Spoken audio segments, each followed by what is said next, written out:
Voltamos com o Jornal da Manhã, Cuiabá. Muito bem, 7h29, estamos de volta. Nosso Jornal da Manhã, edição Cuiabá. E hoje estamos recebendo uma figuraça aqui. Eu tenho o prazer de conhecer, mas é muito conhecido de todos aqui. Pelo menos da grande parte do público matogrossense, quem gosta de um bom espetáculo de humor. Hoje estamos recebendo Eduardo Butaca. Bom dia, Eduardo. Bom dia a todos os ouvintes da Jovem Pan. É um prazer estar aqui, viu? Comentei da com o Vinícius, só conheço ele de rede social, Paulo estou conhecendo agora também, mas assim, nomes que precedem aí, então é uma honra estar aqui com vocês. Esse sobrenome Butaca, porque assim, tem uns nomes, o que o cara faz? O cara faz humor. Como é que é o nome dele? Butaca. Ah, isso tem que ver com alguma coisa. Parece que é uma piada. Não, mas esse aí não é piada, não. Vem do Líbano, na verdade, né? Meu bisavô era sírio-libanês, veio pra cá na década de 20, e aí teve meu avô e meu pai, eu fui herdando esse nome aí. Não é invenção minha, não. É real.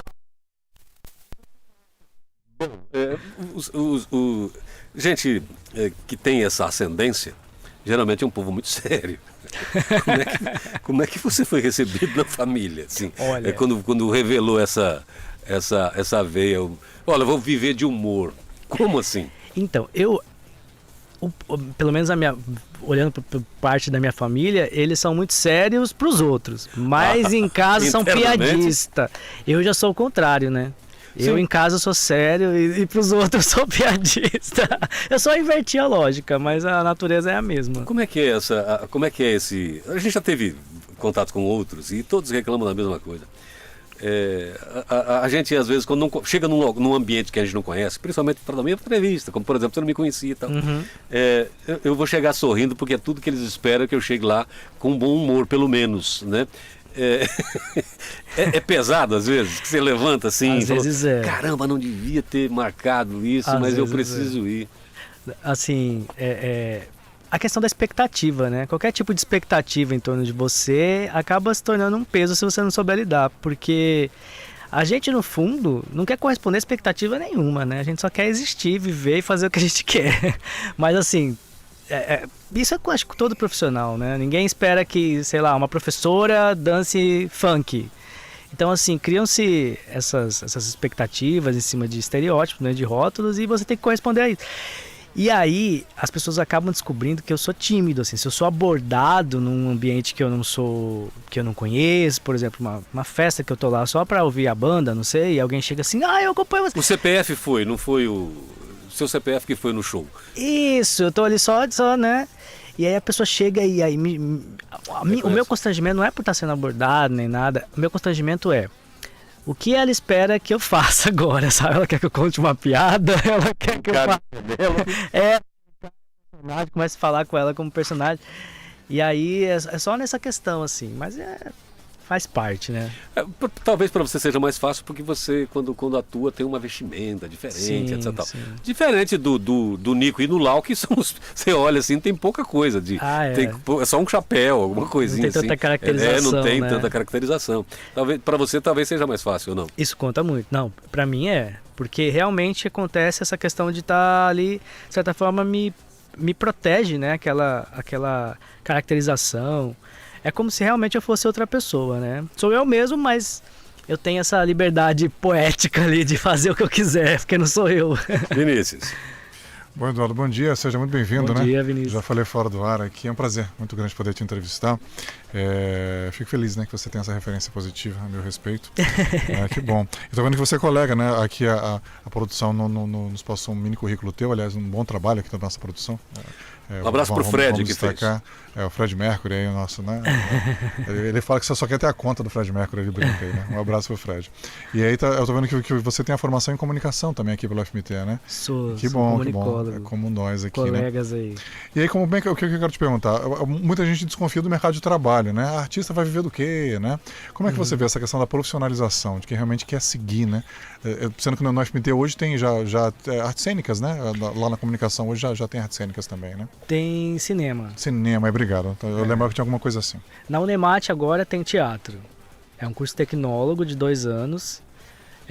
que aí já é bem voltado para a área do teatro, né? Então, assim, tem as habilitações de ator, direção, atuação, iluminação, sonoplastia, dramaturgia e cenário e figurino. Então, assim, a partir desse curso, né? Esse curso tem 4 anos, formou acho que 2 turmas só ainda. E o audiovisual acho que também está por aí, 2 anos de curso. Então é a primeira turma que vai formar em cinema. Então, a partir desses movimentos, assim, eu acredito que a gente passa a ter uma profissionalização de fato. E eu acho que aí a gente vai enfrentar nos próximos anos novos tempos, assim. Porque você tem pessoas que realmente foram...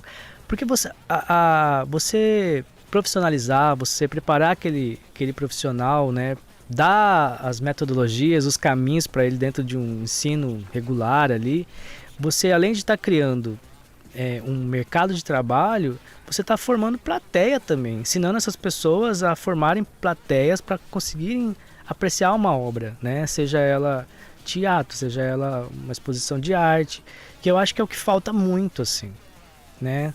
Esses dias eu estava vendo uma postagem sobre uma praça aí que tinha sido revitalizada, o Beco do Candeeiro, e que estava de volta toda deteriorada lá. E aí eu fiz um comentário justamente nesse sentido, não revitalizar. O que é revitalizar? É pintar a parede?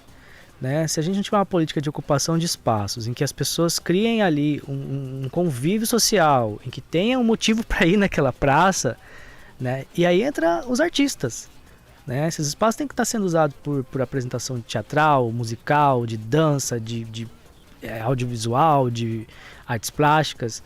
Então, assim, enquanto isso não tiver muito azeitado, e formar esses profissionais é criar essa consciência, é criar um movimento em que vá cobrar isso das autoridades, que vá instigar isso nas pessoas, né? Então eu acho assim, Vinícius, que a gente vai estar caminhando para melhorar muito, né?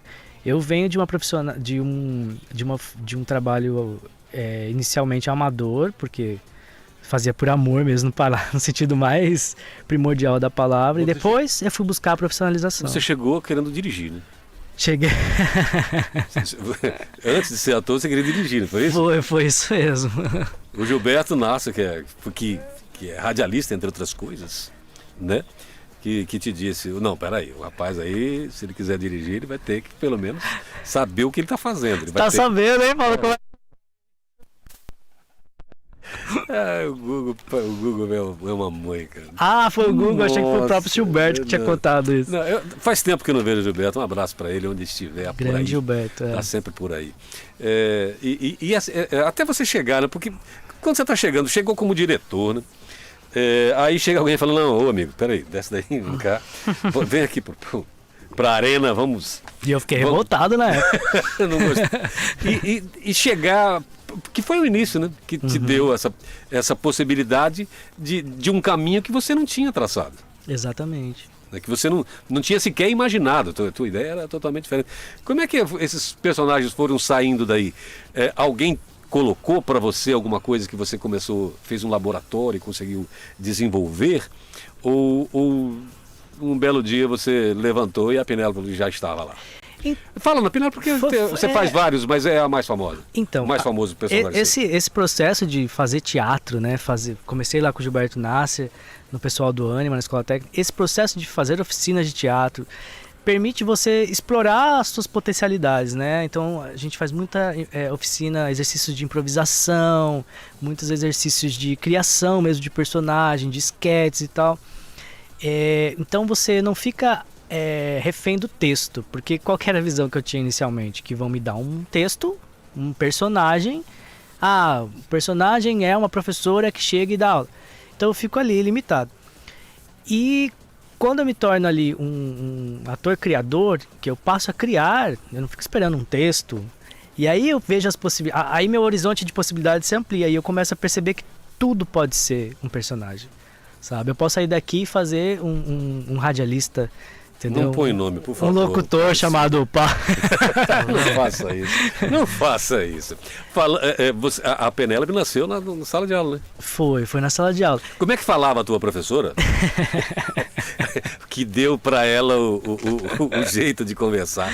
Eu tinha uma professora, né, na escola que ela tinha um problema de dicção, né?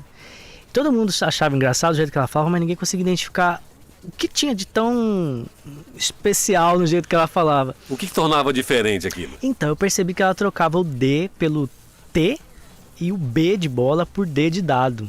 A fonética dela era invertida, assim, ela tinha um probleminha. Brasil? Isso. Então ela ia chamar atenção na sala de aula, ela falava assim: Eduardo! Para, Eduardo! Tá todo mundo prestando atenção na aula, só você que não tá prestando atenção. Desse jeito não tá, Eduardo! E aí eu comecei. Aí eu falei, gente, vocês perceberam que a professora troca o B pelo P e o D pelo T? Ah, é como? Aí eu comecei a imitar, aí pronto. Aí falei, é isso mesmo. Aí começava, os colegas começaram a divulgar para a escola inteira que eu imitava a professora tal. E aí eu fui deixando mais caricato e transformei nessa personagem Penélope, que na época era uma rádio corredora, assim, e eu comecei a inventar que que era uma locutora. Então ela começou na rádio. Olha Era aí. só uma voz. Tá vindo tão bem até aqui, Eduardo. Pois é. E eu comecei a inventar que ela era uma sexóloga. Então você pensa, um monte de adolescente de 14 a 16 anos ligando, né? Não era uma ligação, mas as pessoas iam lá e falavam na porta da sala. Tirando dúvidas sobre sexo, sexualidade, enfim. E aí eu, 15 anos, não sabia nada, né? Eu inventava. Falava, dava dicas de como é se prevenir, de IST, essas coisas, assim, inventando. E foi uma coisa bem esdrúxula, assim. Mas o humor todo tava na voz e no absurdo. Eu sei que ela não sabe. A professora? É. Não, nem sonha. Ela, depois que ela estreou... Você tem contato com ela? Eu tenho no Facebook. Você tem? Tenho no Facebook. Você nunca agradeceu? Não, eu não tenho coragem. Mas olha, ela já me olha, parabenizou. graças a ela, nós temos uma brasileira sem CPF, claro, mas tá por aí fazendo sucesso. Pois é, ela já me parabenizou. Ela foi me assistir no teatro. Depois ela falou assim: Conta pra mim como é que você encarou o parabéns dela. Assim. Acabou. Foi por mensagem ou foi... Foi pessoalmente. Foi pessoalmente? Pessoalmente. Não, você conseguiu segurar? Ela chegou pra mim. Isso, você nem faz ideia. Putaca, parabéns, adorei aquela personagem que fala engraçado, muito engraçada. Olha, parabéns mesmo, você é um excelente ator, sabia que tem aquele talento em sala de aula. Eu falei, obrigado, professora. Eu abracei ela e falei, olha agora só. Depois dessa entrevista só falta falar o nome, né? Porque se ela estiver ouvindo, ela sabe. Sempre me pergunta, quem estudou? Sabe, quem estiver aí ouvindo, que estudou comigo na escola técnica, sabe exatamente qual é a professora, mas eu não vou falar. E ela não dá mais aula lá também, ela mudou até de estado. Ah, mudou de estado? Mudou de país. Quer dizer, eu falei estado? País, ela mudou de país? Só pra não revelar. Não foi por sua causa, claro. Né? Não foi por sua causa. Bullying com o professor é complicado. Mas olha, geralmente... Não, mas foi uma homenagem. Mesmo quando você sai de um país... Agora homenagem, né? Não, pensa, a Penélope é uma mulher empoderada, ela não tem, né, ela fala o que ela pensa, ela é bonita, pelo menos ela, né, se considera muito bonita, tem uma autoestima maravilhosa, então eu acho que é uma homenagem, sim. Então, só você homenageá-la agora. Você quer que eu fale o nome? Qual que é o nome dela? Ó, vou falar pela primeira vez, hein? Vamos lá. Professora Belmira. Belmira. Pelmira. Obrigado pelo furo. E Belmira, Penélope, pelo menos fosse mesmo tanto de sílaba. Vinícius. É uma capricha, né? É quase, as Belmira são três. E obrigado Belmira, por ter revelado aqui. Pois é. Penélope já é polissílaba, né? Penélope, né? Polissílaba. Leva aula de português, né? Então, Dora, o que eu quero te perguntar? Assim, para quem é de fora, dá a impressão que é uma vida muito sazonal, né? Que hora tem emprego, hora não tem, hora tem, né? Como que tá essa dinâmica da economia criativa mesmo, de forma geral? Você que acompanha de dentro. Tem produção, tem emprego, tem a pré-produção, que muita gente acha que, né, que o espetáculo ele nasce pronto ali, né? Mas tem toda uma preparação, né? Como é que você está vendo isso aqui em Mato Grosso, especificamente? E o Rosa da Penélope durante a pandemia ficou mais desbotado? Não? Com certeza, com certeza. A gente vem desse ato, né, da pandemia e que prejudicou todo o setor, né? Falando pelo setor que eu atuo, lógico. Então, assim, eu sinto que existe uma demanda reprimida, se eu posso dizer, né? Então as coisas agora a gente tem uma sensação de que as coisas estão melhorando, assim, mas na verdade é porque ficou ali represado e a gente volta a ter espaço, ter mercado, ter ideias. Mas foi um momento muito trevoso, assim, para todos nós, tanto criativo, né? Tive momentos assim que eu falei, pronto, acabou a carreira, acabou, não vai mais existir teatro, sabe? Eu cheguei a acreditar, assim, mas depois você volta a ter esperança, então assim, você fica oscilando. Nosso mercado, ele é dessa forma, Vinícius, ele oscila muito, né? O nosso mercado, ele é muito rico, ele tem muito potencial, mas ele é pouco sustentável ainda. A gente precisa de sustentabilidade, a gente precisa de políticas e projetos mesmo que consigam se manter por um longo período, sabe? Para justamente a gente não ficar dependendo dessa sazonalidade. Os profissionais, os artistas, geralmente eles alternam entre o seu trabalho artístico a ser professor, sabe, de artes, a tocar um projeto em que ele tenha que fazer algo, né, para complementar. Então, financeiramente, sempre você tem que estar chutando e correndo pro gol, tendo duas profissões, assim, tocando duas profissões. Mas, claro, tem muitos que vivem só de arte, que conseguem...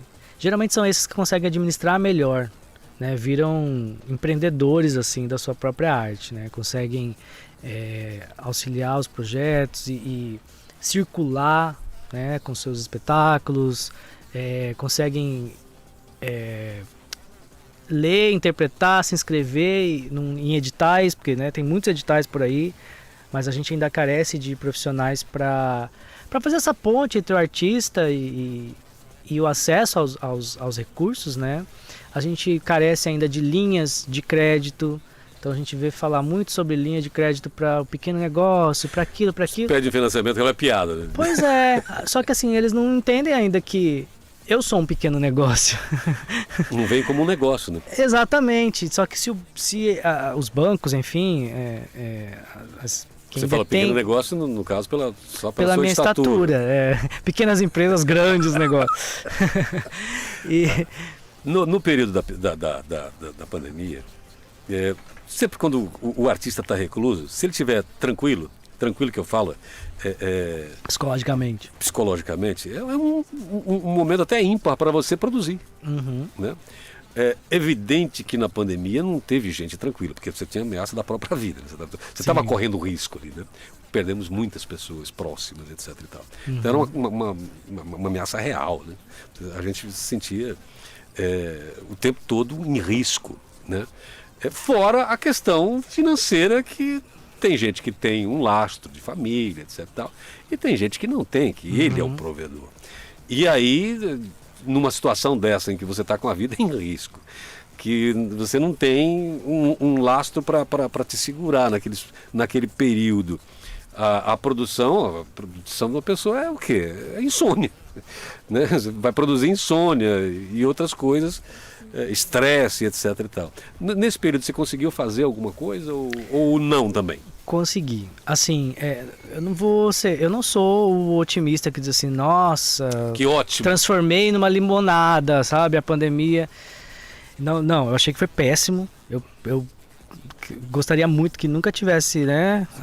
Até pelo resultado. Né? Até pelo resultado, claro. E pessoalmente não acho que foi um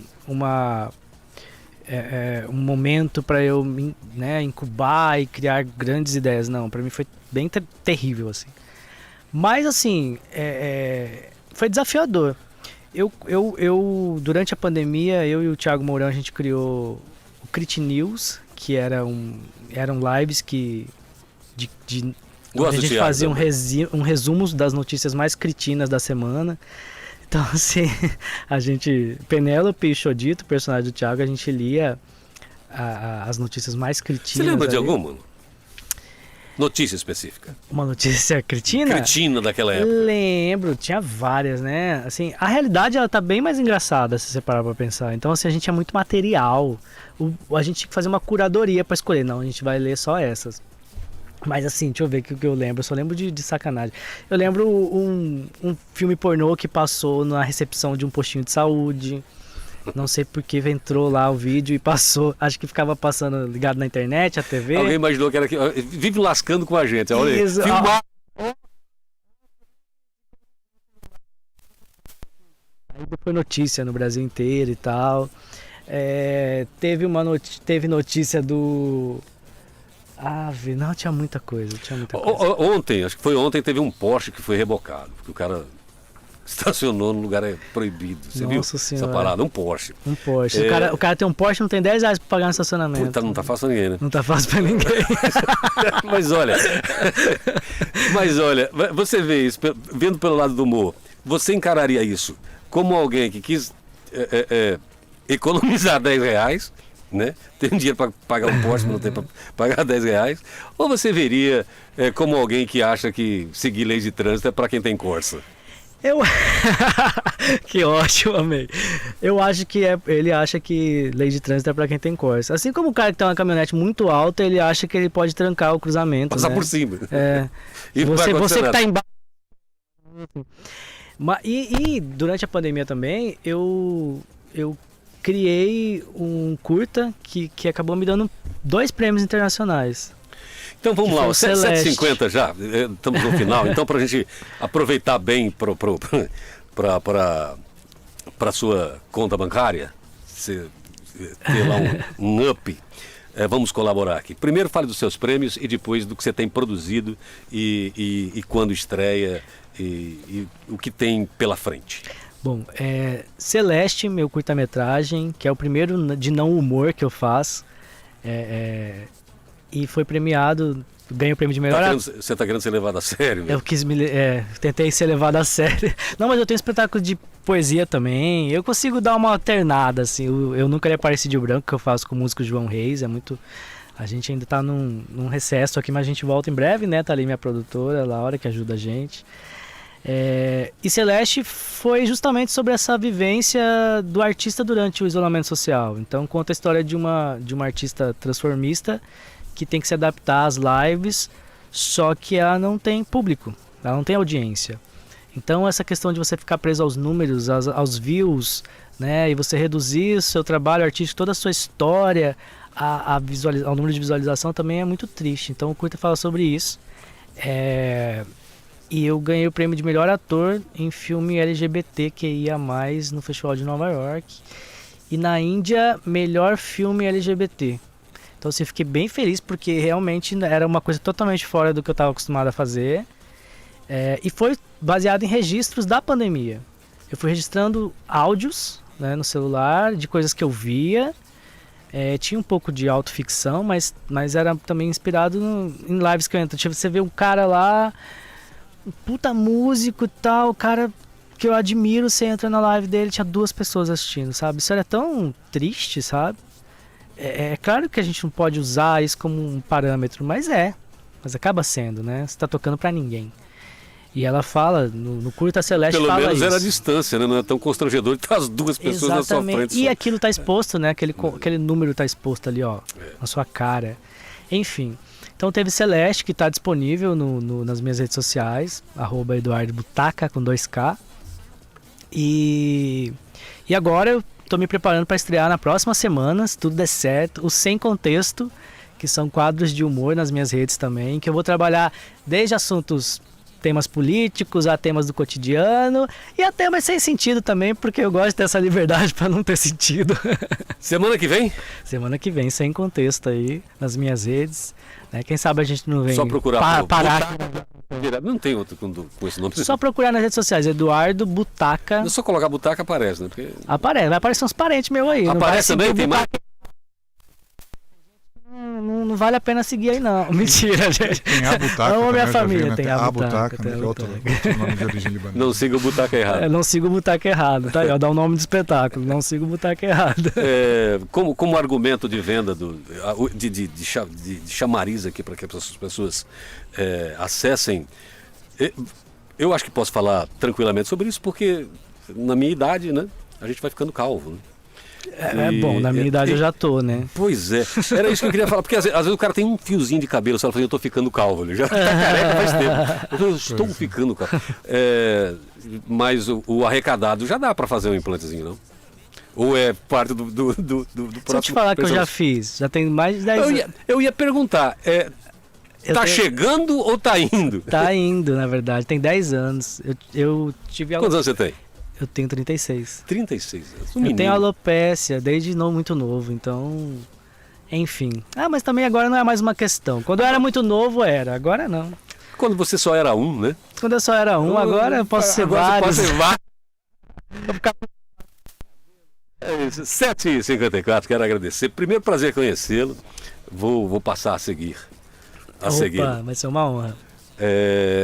Obrigado por ter disponibilizado o seu tempo, por ter nos dado aí essa entrevista bem humorada e fazer a nossa sexta-feira um dia um pouco melhor. Obrigado. Eu que agradeço. Obrigado, Vinícius. Obrigado, Paulo. Obrigado, Fred, aí, o produtor. E obrigado à Jovem Pan e a todo mundo que está nos ouvindo. Obrigado pelo espaço. E é isso aí, muitos espetáculos aí, Chocado em Rosa no início do ano que vem, depois EAD, Estresse à Distância, que vai ser o primeiro solo da professora Geisa, e é isso aí, espero encontrar vocês aí. E não recorde de mim, aquele desgraçado falou do meu cabelo, não... Tá? Não. Grande abraço. Obrigado, Vinícius. Obrigado, Paulo. Obrigado, Johnny. Obrigado, Eduardo, pela entrevista. Foi um prazer muito grande poder te entrevistar. Assim, eu faço imitação aqui também, né? Não estou no teu talento. Sabe que né? mas o Vinícius tem um talento para imitação que é fantástico. Obrigado. Não estou no nível do Eduardo, né? Assim, parabéns pelo teu talento. Você podia, inclusive, dar um tchau aí como o Bolsonaro, que anda sumido. Tá vendo? Eu podia falar por ele, né? Olha só, eu não estou sumido coisa nenhuma aí não, tá ok? Não é bem assim não. Tá certo? Essa coisa da oposição, a intriga do Paulo Saia. Tá, eu acho que a Penélope tinha que entrevistar o Bolsonaro. Tá vendo, então? Olha só Bolsonaro, por onde você anda? De vez em quando eu imito o Nery Geller aqui também, o Emanuel Pinheiro, enfim, tem alguns personagens assim, que são um pouco mais caricatos, né? Que eu faço imitação. Então, dentro do humor, o que eu mais gosto é exatamente imitação. Então, parabéns pelo teu trabalho, né? E por você se manter, né? No meio, né? E pelos prêmios todos. Realmente, eu li aqui pelo release, né? Que nos foi passado. É excelente. Parabéns pelo teu trabalho. E sucesso sempre. Um abraço.